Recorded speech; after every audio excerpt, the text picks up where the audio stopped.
ان الحمد للہ وحدہ والصلاة والسلام علی رسول اللہ اما بعد اعوذ باللہ من الشیطان الرجیم بسم اللہ الرحمن الرحیم۔ الحمدللہ آج رمضان المبارک 1442 ہجری 2021 عیسوی کا پہلا روزہ ہے۔ اللہ رب العزت اپنی رحمت کے ساتھ ہمیں رمضان المبارک کی قدر کرنے کی توفیق عطا فرمائیں اور پوری طرح فائدہ اٹھانے کی توفیق عطا فرمائیں، اور ان لوگوں میں اللہ رب العزت ہمیں شامل فرما لیں جن لوگوں کو اس رمضان المبارک میں اللہ رب العزت جہنم سے آزاد فرما کر جنت میں داخل فرمائیں گے۔ تو آج پہلا سپارہ ہے، پہلے سپارے کی سورۃ فاتحہ اور سورۃ البقرہ، یہ دو صورتیں ہیں جو اس سپارے میں شروع ہوتی ہیں۔ سورۃ الفاتحہ اسی سپارے میں ختم ہو جاتی ہے اور سورۃ البقرہ آگے تیسرے پارے تک چلتی ہے۔ شروع پہلے پارے میں ہوتی ہے لیکن ختم تیسرے سپارے میں جا کر ہوتی ہے۔ سورۃ الفاتحہ وہ سورت ہے جو مکے میں نبی صلی اللہ علیہ وسلم کے نبوت کے آغاز میں جب خفیہ طور پر آپ دعوت دیتے تھے دین کی، اس دور میں یہ سورۃ فاتحہ نازل ہوئی۔ اور سنن ترمذی کی حدیث ہے 2875 نمبر، نبی صلی اللہ علیہ وسلم نے قسم اٹھا کر فرمایا والذی نفسی بیدہ ما انزلت فی التوراۃ ولا فی الانجیل ولا فی الزبور ولا فی الفرقان مثلها، اللہ کی قسم تورات میں، زبور میں، انجیل میں اور قرآن میں، یعنی چاروں آسمانی کتابوں میں اس قرآن جیسی سورۃ الفاتحہ جیسی کوئی صورت نازل نہیں ہوئی۔ یہ پورے قرآن کا خلاصہ اور مقدمہ بھی ہے۔ بہت ساری اس کے فضائل ہیں، اسے ام القرآن بھی کہا گیا ہے، اس کا نام الشفاء بھی ہے، اور اس کے علاوہ بھی اور بہت سارے نام ہیں۔ یہ اس صورت کے ساتھ ملتا ہوا ایک ایسا عمل ہے جو انتہائی مختصر عمل ہے لیکن اجر میں سب سے بڑا ہے۔ وہ عمل یہ ہے کہ نبی صلی اللہ علیہ وسلم نے فرمایا اذا امن الامام فامنوا فانه من وافق تامینه تامین الملائکۃ غفر له ما تقدم من ذنبه۔ فرمایا جب امام غیر المغضوب علیہم ولا الضالین کہے تو تم بھی آمین کہو، یعنی امام بھی آمین کہے اور تم بھی آمین کہو۔ جس کی آمین فإنہ من وافق تأمینہ، جس کی آمین تأمین الملائکۃ، جس کی آمین فرشتوں کی آمین کے موافق ہو گئی، غفر لہ ما تقدم من ذنبہ، اس کے پچھلے گناہ سارے کے سارے اللہ رب العزت معاف فرما دیں گے۔ اس میں پورے کے پورے قرآن مجید کا خلاصہ ہے، پورے کے پورے قرآن مجید کا جو ہے مرکزی خیال اور مقدمہ یہی ایک سورۃ الفاتحہ ہے۔ اور یہ ایک دعا بھی ہے، غور کیا جائے تو اللہ رب العزت نے دعا کا طریقہ بھی اس صورت میں سکھایا ہے۔ تو انسان دعا کرتا ہے اہدنا الصراط المستقیم، اللہ مجھے سیدھا رستہ دکھا دے۔ یاد رکھیں قرآن دنیا کی وہ واحد مختصر ترین کتاب ہے کہ جس کے علاوہ کوئی اور کتاب مختصر نہیں ہو سکتی۔ اس لیے 20 منٹ ہمارا ٹائم ہے، تو اس 20 منٹ میں ہم قرآن تو پہلے مختصر ہے، تو مزید ہم مختصر کیا کر سکتے ہیں اس کا؟ تو مرکزی جو مضامین ہیں ان پر ہم تھوڑی روشنی ڈالیں گے۔ تو فرمایا اہدنا الصراط المستقیم، بندہ دعا کرتا ہے اللہ مجھے سیدھا رستہ دکھا دے۔ صراط الذین انعمت علیہم، ان لوگوں کا رستہ جن کے اوپر تیرا انعام ہوا، ان لوگوں کا رستہ نہیں جن پر تیرا غضب ہوا، جو گمراہ ہوئے، جن پر تو غصے ہوا، ان لوگوں کا رستہ نہیں۔ تو آگے اللہ رب العزت نے پورے کا پورا قرآن مجید عطا فرما کر یہ بتا دیا کہ جو تم اہدنا الصراط المستقیم سیدھا رستہ چاہتے ہو تو پھر یہ ہے میرا سیدھا رستہ، اس پر عمل کرو۔ جیسا کہ نبی صلی اللہ علیہ وسلم نے فرمایا تھا ھذا صراطی مستقیما فاتبعوہ، یہ سیدھا رستہ ہے، اس پر عمل کرو۔ یہ جو دائیں بائیں رستے ہیں ان پر عمل نہیں کرنا، یہ سیدھے رستے نہیں ہیں۔ پھر دعا کرتا ہے صراط الذین انعمت علیہم، تو اللہ رب العزت نے آگے بتا دیا کہ بھئی یہ ہے انعمت علیہم والا رستہ، جن لوگوں پر میرا انعام ہوا ان لوگوں کا آگے ذکر فرما دیا سورۃ البقرہ کے شروع میں۔ تو سورۃ البقرہ جو ہے یہ مدنی صورت ہے۔ نبی صلی اللہ علیہ وسلم جب مدینہ منورہ تشریف لائے تو ابتدائی دور میں یہ سورۃ البقرہ نازل ہوئی۔ نبی علیہ الصلوۃ والسلام نے فرمایا، صحیح مسلم کی حدیث 212 نمبر حدیث ہے، فرمایا جس گھر میں سورۃ البقرہ کی تلاوت ہوتی ہے شیاطین اس گھر کو چھوڑ کر بھاگ جاتے ہیں۔ آج اکثر لوگ جادو کا کہتے ہیں، جی ہمارے اوپر جادو ہو گیا، فلاں نے جادو کر دیا، فلاں نے ایسے کر دیا، ویسے کر دیا۔ تو جب ہم نبی صلی اللہ علیہ وسلم کی اس حدیث مبارکہ پر یقین رکھتے ہوئے عمل کریں گے تو ممکن ہی نہیں ہے کہ شیاطین اپنا جو ہے نا وہ اثر اس انسان پر دکھا سکیں جو سورۃ البقرہ کی تلاوت کرتا ہے۔ پہلی بات تو ہمارے اندر یقین کی کمزوری ہے، اس کے بعد پھر ہم تلاوت نہیں قرآن کی کرتے۔ تو یہ دونوں کام یقین پختہ رکھ کے ہم سورۃ البقرہ کی تلاوت کریں تو اللہ رب العزت کی رحمت کے ساتھ جادو شادو ویسے ہی ختم ہو جائے گا۔ تو آغاز میں سورۃ البقرہ کے آغاز میں اللہ رب العزت نے 3 قسم کے لوگوں کا ذکر فرمایا۔ پیچھے بھی تھا صراط الذین انعمت علیہم ایک قسم، صراط الذین انعمت علیہم غیر المغضوب علیہم ولا الضالین 3 قسم کے لوگوں کا جو ہے نا وہ ذکر ہے سورۃ الفاتحہ میں بھی۔ آگے سورۃ البقرہ کے آغاز میں بھی اللہ رب العزت نے 3 ہی قسم کے لوگوں کا ذکر کیا۔ تو یاد رکھیں سورۃ البقرہ کا جو ہے مرکزی مضمون وہ کچھ اس طرح ہے کہ آیت نمبر 1 سے لے کر 39 تک اللہ رب العزت نے منصب خلافت و توحید کے سلسلے کے 3 رویوں میں سے ایمان کے رویے کو اختیار کرنے کا حکم دیا ہے، آیت نمبر 1 سے 39 تک۔ اور آیت نمبر 40 سے لے کر 141 تک اللہ رب العزت نے بنی اسرائیل کے منصب کی معزولی کے اسباب کی وضاحت کی ہے کہ ان وجوہات کی بنیاد پر جو منصب امامت اللہ رب العزت نے بنی اسرائیل کو عطا کیا تھا اس منصب سے معزول کر کے ہٹا کر امت محمد صلی اللہ علیہ وسلم کو اس منصب پر بٹھایا گیا، وہ اسباب ذکر کیے گئے ہیں۔ اور بنی اسرائیل کو آخری شریعت پر یعنی محمد صلی اللہ علیہ وسلم کی شریعت پر ایمان لانے کی دعوت دی گئی ہے۔ پھر آیت نمبر 142 سے لے کر 283 تک اللہ رب العزت نے یہ بتایا ہے کہ اسلام میں مکمل طور پر داخل ہو کر نبی آخر الزمان محمد صلی اللہ علیہ وسلم کی آخری شریعت کے تمام احکامات پر عمل کرتے ہوئے امت وسط کے حقیقی مصداق بن جاؤ، امت وسط کے حقیقی مصداق بن جاؤ، اور حقیقی امت وسط کے حقیقی مصداق بننے کے بعد شہادت علی الناس کا فریضہ بھی انجام دو۔ پھر آگے آیت نمبر 284 سے 286 تک آخری شریعت کے احکامات پر نیک نیتی کے ساتھ حسب استطاعت جتنی طاقت ہو اتنا عمل کریں۔ جب آپ یہ کریں گے تو غلبہ اور اقتدار انہی لوگوں کے لیے ہوگا جو حسب استطاعت آخری شریعت کے احکامات پر عمل پیرا ہوں گے۔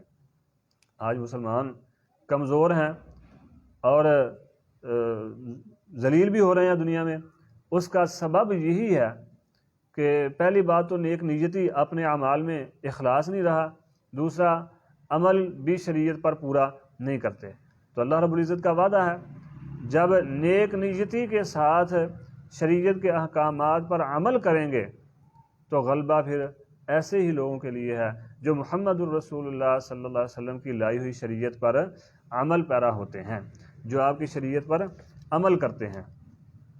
تو سورۃ البقرہ کے آغاز میں اللہ رب العزت نے پہلے مومنین کا ذکر فرمایا کہ مومنوں کی یہ صفتیں ہیں۔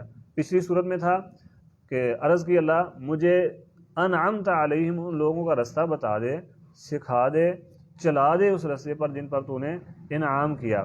تو یہاں فرما دیا کہ یہ جو لوگ ہیں الذین یؤمنون بالغیب ویقیمون الصلاۃ ومما رزقناہم ینفقون، یعنی جو غیب پر یقین رکھتے ہیں، جو اللہ کے دیے ہوئے رزق سے خرچ کرتے ہیں، نہ کہ یہ کہتے ہیں بھئی ہمیں دو، نذرانے وصول کرنا، تحفے تحائف وصول کرنا، لوگوں سے لینا لیکن دینے کا پتہ نہیں ہے۔ ایسے لوگ ایمان والے نہیں ہو سکتے جو خود تو لیتے ہیں لیکن دیتے نہیں ہیں۔ فرمایا وَمِمَّا رَزَقْنَاهُمْ يُنْفِقُونَ، وہ تو خرچ کرتے ہیں۔ پھر اللہ رب العزت نے جو قرآن نازل کیا ہے اس پر بھی ایمان ہے، اور قرآن سے پہلے جتنی آسمانی کتابیں اللہ رب العزت نے نازل کی ہیں، صحائف نازل کیے ہیں، ان سب پر ایمان ہے۔ فرمایا یہی لوگ ہیں جو ایمان والے ہیں یہی ہدایت یافتہ ہیں، یہی لوگ ہیں جو کامیاب ہیں۔ آگے پھر اللہ رب العزت نے کفار کا ذکر فرمایا ختم اللہ علی قلوبہم وعلی سمعہم وعلی ابصارہم غشاوۃ ولہم عذاب عظیم۔ ان کے دلوں پر، کانوں پر مہریں لگا دی گئی ہیں اور آنکھوں پر پردہ ہے، ان کے لیے بڑا عذاب ہے۔ یعنی فرمایا کہ آپ انہیں دعوت دیں اسلام کی یا نہ دیں، ان کے لیے برابر ہے، یہ اثر کرنے والے نہیں ہیں۔ آگے اللہ رب العزت نے منافقین کا ذکر فرمایا ہے، آگے اللہ رب العزت نے منافقین کا ذکر فرمایا وَمِنَ النَّاسِ مَن يَقُولُ آمَنَّا بِاللَّهِ وَبِالْيَوْمِ الْآخِرِ وَمَا هُمْ بِمُؤْمِنِينَ۔ کچھ لوگ وہ ہیں جو کہتے ہیں ہم ایمان لے آئے ہیں لیکن ایمان لائے نہیں ہیں۔ ایمان کے ساتھ تو دور تک کا بھی ان کا کوئی تعلق نہیں ہے۔ ایمان والا تو وہ ہوتا ہے جو اللہ اور اس کے رسول صلی اللہ علیہ وسلم کی فرما برداری کرے، دل سے یقین رکھے، دل جو ہے وہ تصدیق کرے، زبان اقرار کرے اور جسم عمل کر کے دکھائے، پھر بندہ ایمان والا ہوتا ہے۔ اس کی مثال تفصیل انشاءاللہ ہم آگے پڑھیں گے۔ تو فرمایا یہ لوگ ایمان والے نہیں ہیں۔ جب ان کہا جاتا ہے وَإِذَا قِيلَ لَهُمْ لَا تُفْسِدُوا فِي الْأَرْضِ، زمین میں فساد نہ کرو۔ منافقت جو ہے یہ تو سب سے بڑا فساد ہے زمین میں۔ فرمایا جب انہیں کہا جاتا ہے زمین میں فساد نہ کرو تو کہتے ہیں ہم تو اصلاح کر رہے ہیں، ہم تو فساد نہیں کر رہے۔ اور سزا کیا ہے ان لوگوں کی؟ فرمایا ان المنافقین فی الدرک الاسفل من النار، سورۃ النساء کی آیت نمبر 145۔ یہ جہنم کے سب سے نچلے گڑھے میں جائیں گے، سب سے نچلے گڑھے میں منافق جائیں گے۔ یعنی اندازہ کر لیں کہ یہود و نصارہ ہیں، مشرکین ہیں، دوسرے مذاہب ہیں اسلام سے ہٹ کر، تو اللہ نے اتنی سخت سزا ان کے لیے ذکر نہیں فرمائی جتنی منافقین کے لیے، کہ سب سے نچلے گڑھے میں جو ہیں یہ منافق ہوں گے۔ آگے پھر اللہ رب العزت نے پوری انسانیت کو مخاطب فرمایا یا ایھا الناس اعبدوا ربکم الذی خلقکم، اے لوگو اعبدوا ربکم، اپنے رب کی عبادت کرو۔ وہ کون سا رب ہے جس کی ہم نے عبادت کرنی ہے؟ آگے بتا دیا ہے کہ وہ رب یہ والا رب ہے۔ کون سا؟ الذی خلقکم، جس نے تمہیں پیدا کیا۔ صرف تمہیں نہیں پیدا کیا، تم سے پہلے لوگوں کو بھی پیدا کیا، تم سے پہلے لوگوں کو بھی اللہ رب العزت نے پیدا کیا۔ پھر تمہارے لیے زمین کو فرش بنا دیا، آسمان سے پانی برسا کر تمہارے لیے کھانے پینے کا انتظام کر دیا۔ تو اگر تم میری بھیجی ہوئی کتاب قرآن کے متعلق شک کرتے ہو تو پھر اس جیسی کوئی کتاب لے آؤ۔ پھر اللہ رب العزت نے ایمان والوں کے لیے انعام کا ذکر فرمایا کہ انعام والوں کو کن کن انعامات سے نوازا جائے گا۔ انسان کی پیدائش سے پہلے زمین پر جن رہتے تھے، جس طرح آج حکومت انسانوں کی ہے، اس طرح ایک وقت تھا کہ انسان کی پیدائش سے پہلے اس زمین پر جن رہتے تھے۔ جب اللہ رب العزت کی بغاوت، سرکشی میں وہ حد سے بڑھ گئے، پھر اللہ رب العزت نے زمین پر انسانوں کو حکومت عطا فرما دی، اپنا خلیفہ۔ وَإِذْ قَالَ رَبُّكَ لِلْمَلَائِكَةِ إِنِّي جَاعِلٌ فِي الْأَرْضِ خلیفہ، فرشتوں کو بتایا کہ میں اپنا خلیفہ مقرر کرنے لگا ہوں، نائب زمین پر بنانے لگا ہوں۔ تو جنوں کو ہٹا کر پھر اللہ رب العزت نے انسانوں کو زمین پر مبعوث فرما دیا اور حکومت جو ہے نا خلافت ان کو دے دی، اپنی نائبی ان کو عطا فرما دی۔ تو اللہ رب العزت نے ابلیس کو پھر حکم دیا کہ آدم کو سجدہ کرو۔ یہ بھی بعض سمجھتے ہیں کہ ابلیس جو تھا یہ فرشتہ تھا، حالانکہ یہ فرشتہ نہیں تھا۔ آگے انشاءاللہ ہم ذکر کریں گے کہ یہ فرشتہ نہیں تھا بلکہ یہ بھی جن تھا، ابلیس جو تھا۔ تو اللہ رب العزت نے فرشتوں کو بھی حکم دیا، ساتھ جنوں کے سردار شیطان ابلیس کو بھی حکم دیا۔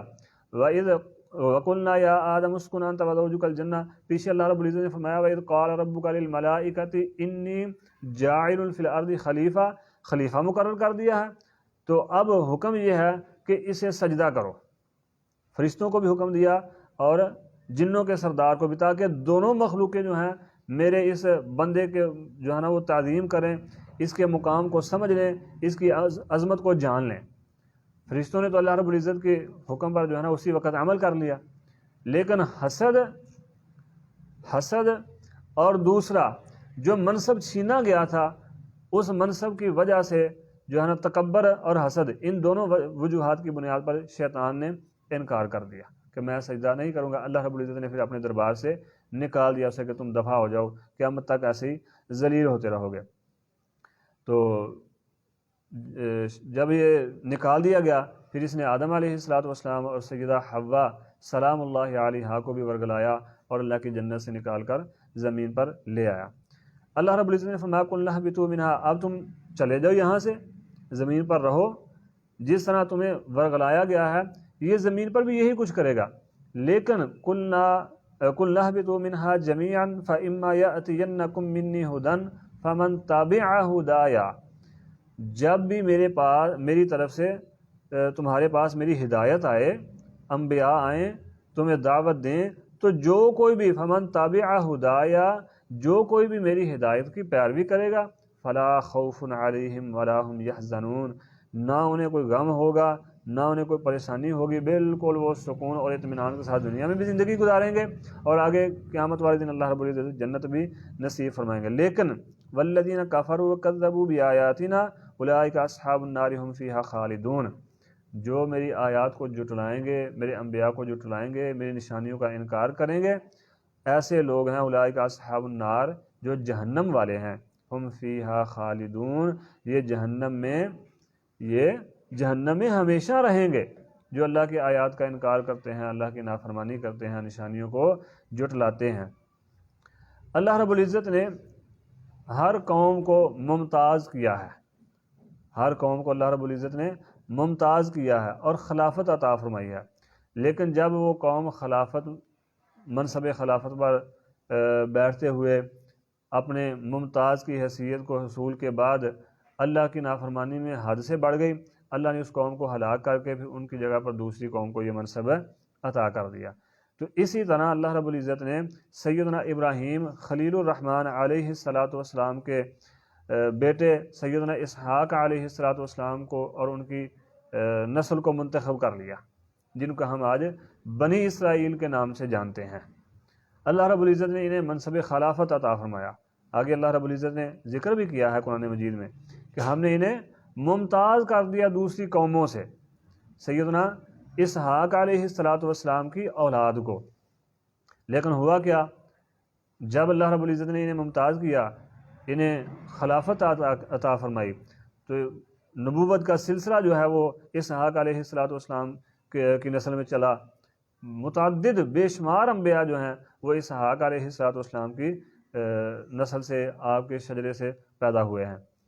تو یہ اللہ رب العزت کی نافرمانی میں حد سے بڑھ گئے، اللہ کی نافرمانی کرنے لگ گئے، بغاوت کرنے لگ گئے، تو اللہ رب العزت نے پھر یہ منصب چھین کے بتایا ہے پہلے کہ یہ اس وجہ سے تمہارے ساتھ کیا گیا کہ تم اللہ کی نافرمانی کرتے تھے، یہ اعمال تھے۔ اللہ نے اعمال بھی ذکر کیے ہیں، اللہ رب العزت نے جو انعامات کیے تھے وہ بھی ذکر کیے ہیں کہ یہ میں نے انعامات کیے ہیں، لیکن تم نے ان کے مقابلے میں یہ میری بغاوت کی ہے، اس لیے میں نے یہ منصب چھین لیا۔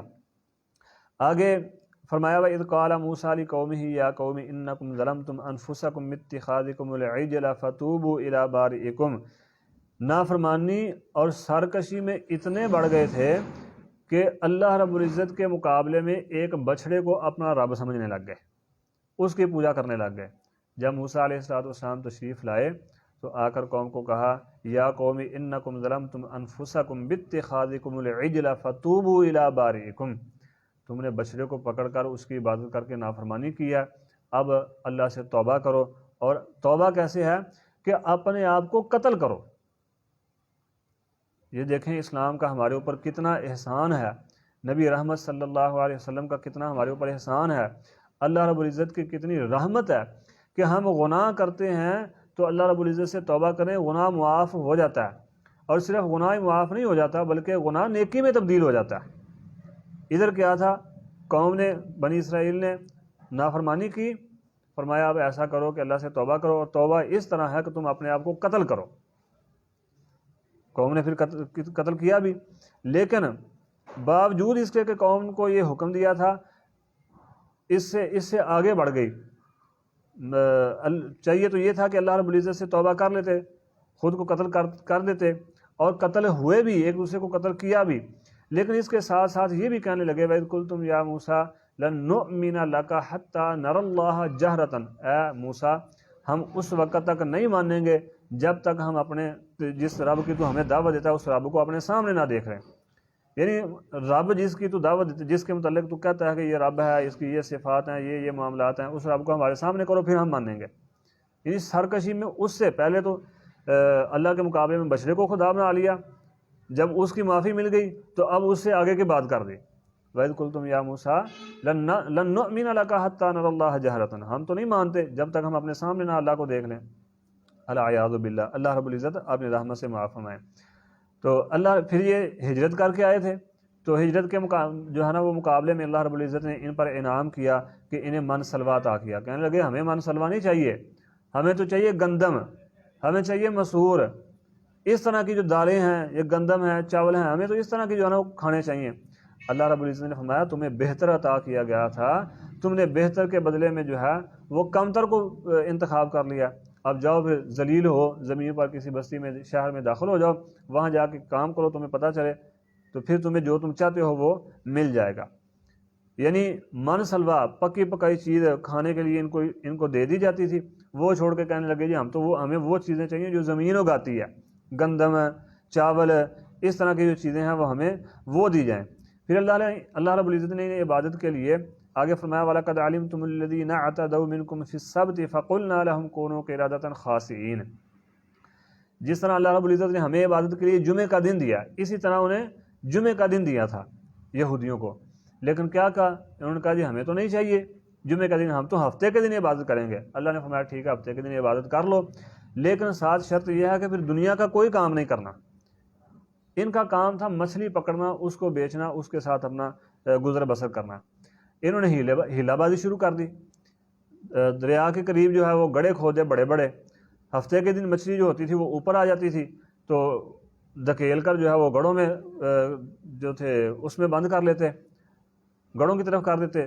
جب مچھلیاں جو تھی وہ گڑھے میں آ جاتی تو سمندر کا اور گڑھے کا جو درمیانی رستہ تھا اس کو بند کر دیتے، اتوار کے دن اس کو نکال لیتے۔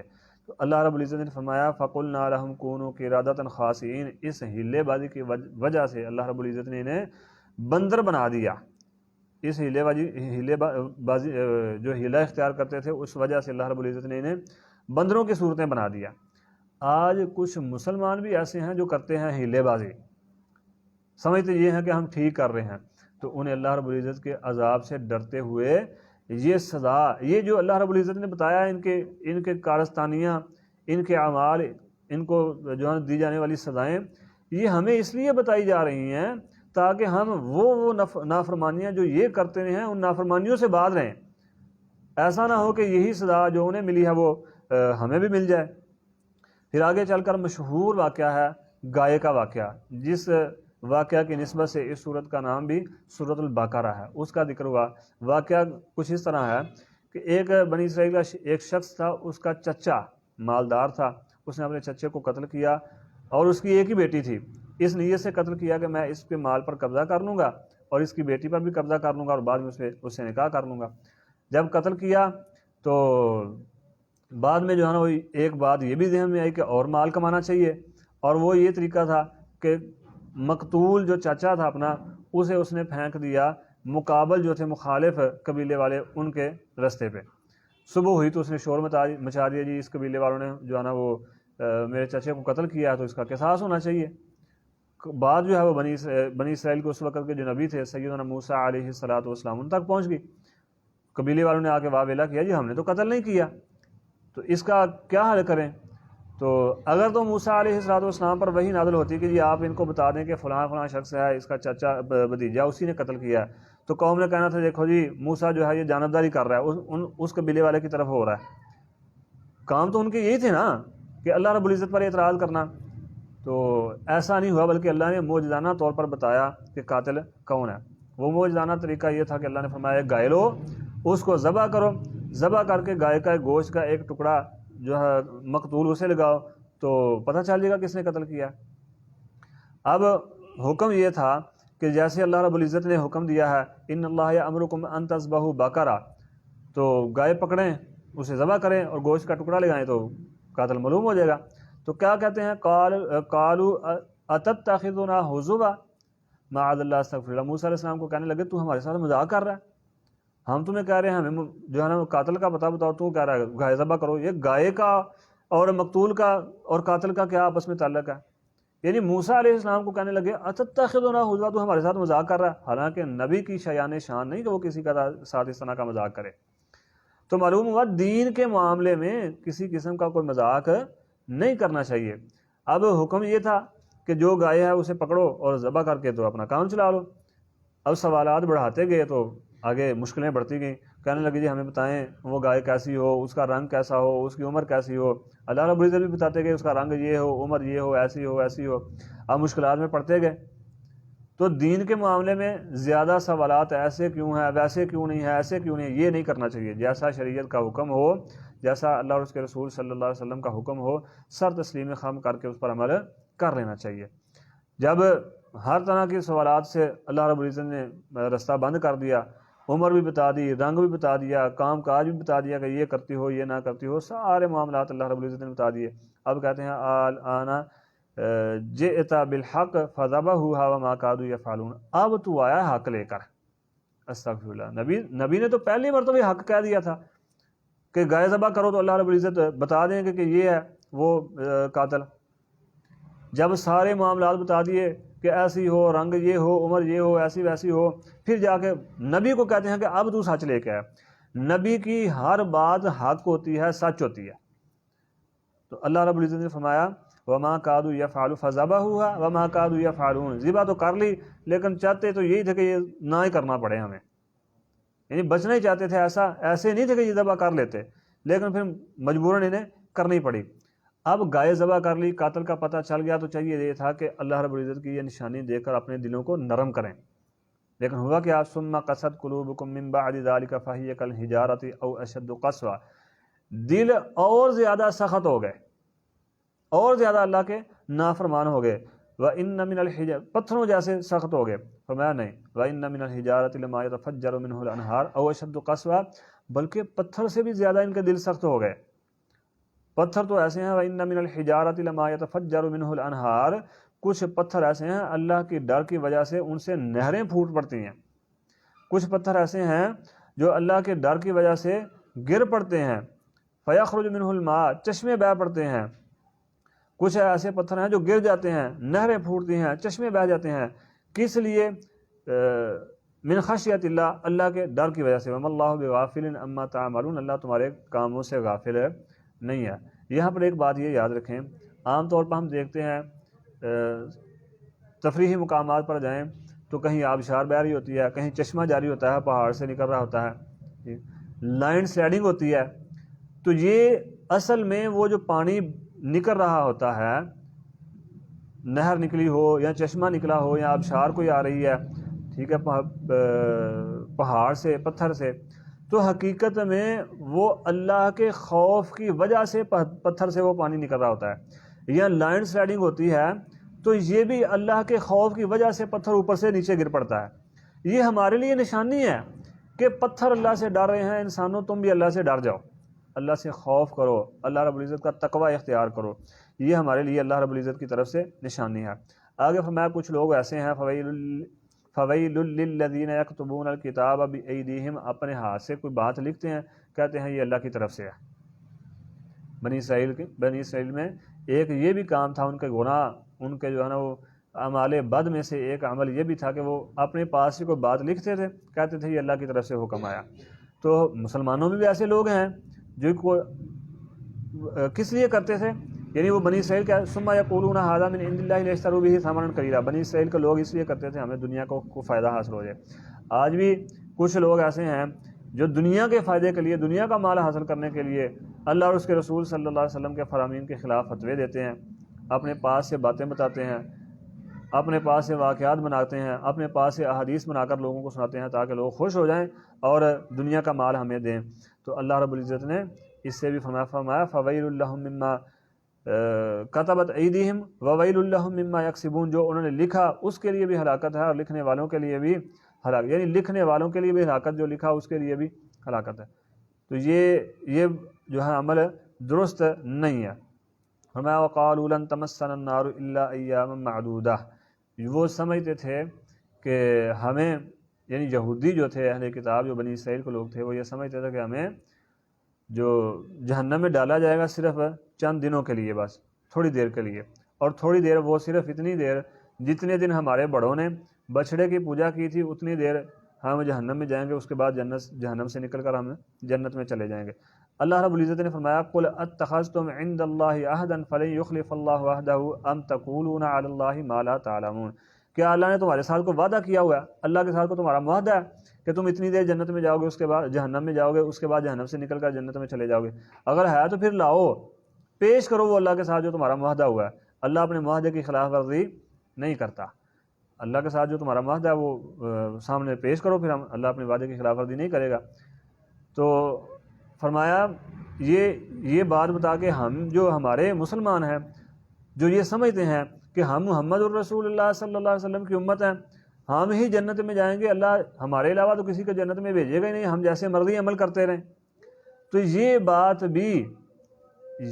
بھی یہ سمجھنا کہ جنت میں ہم جائیں گے، ہمارے علاوہ کوئی جنت میں نہیں جائے گا، یہ بھی کوئی اچھی بات نہیں ہے۔ یہ ذالک قولہم بافواہہم، یہ بھی منہ کی باتیں ہیں جو ہم کہہ دیتے ہیں منہ سے، وگرنہ اللہ رب العزت کے ہاں تو عمل جو ہے نا وہ کارگر ثابت ہوں گے۔ نبی صلی اللہ علیہ وسلم نے اپنی بیٹی سیدہ فاطمہ رضی اللہ عنہا کو پھر اپنے قبیلے کے لوگوں کو مخاطب کر کے فرمایا یہ مت سمجھنا میرا باپ، میرا بھتیجا یا ہمارے قبیلے کا یہ فرد محمد صلی اللہ علیہ وسلم جو ہیں یہ نبی ہے تو قیامت کے دن ہمیں کوئی فائدہ ہوگا؟ کوئی فائدہ نہیں ہوگا میرے نبی ہونے سے قیامت کے دن تمہیں۔ ہاں دنیا کا فائدہ کوئی چاہتے ہو تو مجھے بتاؤ، میں وہ تمہیں دے دیتا ہوں، لیکن کل قیامت کے دن تمہیں میرے نبی ہونے کی وجہ سے کوئی فائدہ نہیں ہوگا۔ عمل کر کے اللہ کے دربار میں جاؤ، ان اکرمکم عند اللہ اتقاکم، تقوی اختیار کرو، عمل کرو تو اللہ کے ہاں معزز و محترم ہو، وگرنہ نہیں۔ فرمایا وقالوا لن يدخل الجنة الا من كان هودا او نصارى تلك امانيهم قل هاتوا برهانكم ان كنتم صادقين۔ ایک وہ یہ بھی کہتے تھے کہ یہودو لن يدخل الجنة الا من كان ہودا او نصارى، یہود و نصارہ جنت میں جائیں گے، ان کے علاوہ کوئی بھی جنت میں نہیں جائے گا۔ جیسے کہ مسلمان کہتے ہیں کہ ہم امت محمد ہیں، ہم ہی جنت میں جائیں گے، کوئی اور نہیں جائے گا۔ فرمایا نہیں، تلک امانیہم قل ہاتوا برہانکم، یہ تو ان کی آرزو ہے، یہ دل کا خیال ہے، دل میں جو آرزو لیے بیٹھے ہیں وہ ہے، ورنہ ایسے ہونا نہیں ہے۔ جس نے عمل کرنا ہے وہی جنت میں جائے گا۔ بلا من اسلم وجہہ للہ، جس نے بھی اپنا چہرہ اللہ کے تابع کر دیا، وہو محسن، اور نیکی اختیار کی، فلہ اجرہ عند ربہ، تو اللہ کے ہاں اس کا اجر، اللہ اسے اجر عطا فرمائے گا۔ آخر میں پھر اللہ رب العزت نے سیدنا ابراہیم خلیل الرحمن علیہ السلام کا ذکر خیر فرمایا، اور اسماعیل علیہ منصب، چونکہ اب جو تھا منصب خلافت وہ تبدیل ہو رہا تھا، منصب امامت دوسری نسل میں جا رہا تھا، ابراہیم علیہ السلام کے دوسرے بیٹے اسماعیل علیہ السلام کی نسل میں جا رہا تھا، اس لیے اللہ رب العزت نے ان کے اعمال جو تھے وہ ذکر کیے کہ خانہ کعبہ کی انہوں نے تعمیر کی، اللہ سے دعا کی، مکہ کے لیے دعا کی، اپنی جو ہے نا اولاد کے لیے دعا کی، تو یہ حالات جو ہیں ابراہیم علیہ السلام اور اسماعیل علیہ السلام کے اللہ رب العزت نے ذکر فرمائے۔ پھر فرمایا تلک امۃ قد خلت لها ما کسبت ولکم ما کسبتم ولا تسألون عما كانوا یعملون، وہ ایک امت تھی جو گزر گئی ہے، ان کے اعمال ان کے لیے ہیں، تمہارے اعمال تمہارے لیے ہیں، جو تم کرو گے اس کی جزا تم پاؤ گے، جو انہوں نے کر لیا اس کی جزا وہ پائیں گے۔ تو یہ مت سمجھیں کہ کوئی کسی کے اعمال کا جو ہے وہ بوجھ اٹھا لے گا، کوئی کسی کے اعمال کا بوجھ نہیں اٹھائے گا۔ جیسے کہ عام طور پر آج کچھ لوگ کہتے ہیں بھائی تم کوئی بھی کام نہ کرو، نہ نماز پڑھو، نہ صدقہ زکوٰۃ، کچھ بھی نہ کرو، بس ہماری خدمت کرو، ہم قیامت کے دن تمہیں بخشوا لیں گے۔ تو اللہ رب العزت نے قرآن مجید میں فرمایا تلک امۃ قد خلت لها ما کسبت ولکم ما کسبتم، جو انہوں نے کیا ان کے لیے، جو تم کرو گے تمہارے لیے ہے۔ اگر ایسا ہوتا، عمل نہ کرنے کی بنیاد پر معافی مل سکتی ہوتی، تو محمد الرسول اللہ صلی اللہ علیہ وسلم اپنی بیٹی سیدہ فاطمہ کو کیوں کہتے، جن کے ساتھ اتنا پیار کرتے تھے، محبت کرتے تھے، کہ آپ جب اپنے والد گرامی نبی علیہ السلام کے گھر تشریف لاتی تو آپ اٹھ کر ان کا استقبال کرتے اپنی بیٹی کا، ان کو کیوں کہتے کہ بیٹا عمل کر کے آؤ گی تو پھر فائدہ ہوگا تمہیں قیامت کے دن، وگرنہ میری جو ہے نا وہ میرا باپ ہونا تمہیں کوئی فائدہ نہیں دے گا۔ تو آگے اللہ نے فرمایا فَإِنْ آمَنُوا بِمِثْلِ مَا آمَنْتُمْ بِهِ فَقَدِ اهْتَدَوْا وَإِنْ تَوَلَّوْا فَإِنَّمَا هُمْ فِي شِقَاقٍ، جو ان جیسا ایمان لائے گا، کن جیسا؟ جو ایمان والوں کی اللہ رب العزت نے پیچھے ذکر فَإِنْ آمَنُوا بِمِثْلِ مَا آمَنْتُمْ بِهِ، جن کا اللہ نے پیچھے ذکر کیا ان جیسا ایمان لائے گا، فَقَدْ اهْتَدَوْا تو یہ ہدایت والے ہیں، ہدایت پائے گا، وَإِنْ تَوَلَّوْا فَإِنَّمَا هُمْ فِي شِقَاقٍ فَسَيَكْفِيكَهُمُ اللَّهُ وَهُوَ السَّمِيعُ الْعَلِيمُ۔ یہ وہ الفاظ ہیں فَسَيَكْفِيكَهُمُ اللَّهُ کہ جب سیدنا عثمان غنی رضی اللہ عنہ کو شہید کیا گیا تو ان کا خون کے قطرے یہاں پر گرے تھے، فَسَيَكْفِيكَهُمُ اللَّهُ ہمیں اللہ کافی ہے۔ ان لوگوں کو جو ایمان لاتے ہیں مصائب مشکلات آئیں گی تو ان مصائب مشکلات میں اللہ رب العزت ان کو کافی ہے۔ فرمایا صبغۃ اللہ ومن احسن من اللہ صبغہ، اللہ کے رنگ میں رنگ جاؤ اور اللہ کا رنگ سب سے بہترین، احسن من اللہ صبغہ، اللہ کا رنگ سب سے بہترین رنگ ہے، وَنَحْنُ لَهُ عَابِدُونَ اور اللہ ہی کی عبادت ہے، یعنی وَنَحْنُ لَهُ عَابِدُونَ ہم اسی کی عبادت کرتے ہیں۔ تو یہ اللہ کے رنگ میں رنگ جانا سب سے بہترین رنگ ہے، جس کو اللہ کا صبغۃ اللہ کا جس کو رنگ چڑھ جائے اس سے بہترین رنگ کسی اور کا نہیں ہو سکتا۔ پھر اس سپارے کے آخر میں پھر اللہ رب العزت نے آخری آیت میں فرمایا تِلْکَ أُمَّةٌ قَدْ خَلَتْ لَهَا مَا كَسَبَتْ وَلَكُمْ مَا كَسَبْتُمْ وَلَا تُسْأَلُونَ عَمَّا كَانُوا يَعْمَلُونَ، وہ ایک امت تھی جو گزر گئی، ان کے عمل ان کے لیے، تمہارے عمل تمہارے لیے، جو انہوں نے کیا وہ اس کی جزا پائیں گے، جو تم کرو گے تم اس کی جزا پاؤ گے۔ اللہ رب العزت سے دعا اللہ مجھے اور آپ کو عمل کی توفیق عطا فرمائے۔ سبحان ربک رب العزت عما یصفون وسلام علی المرسلین والحمد للہ رب العالمین، آمین۔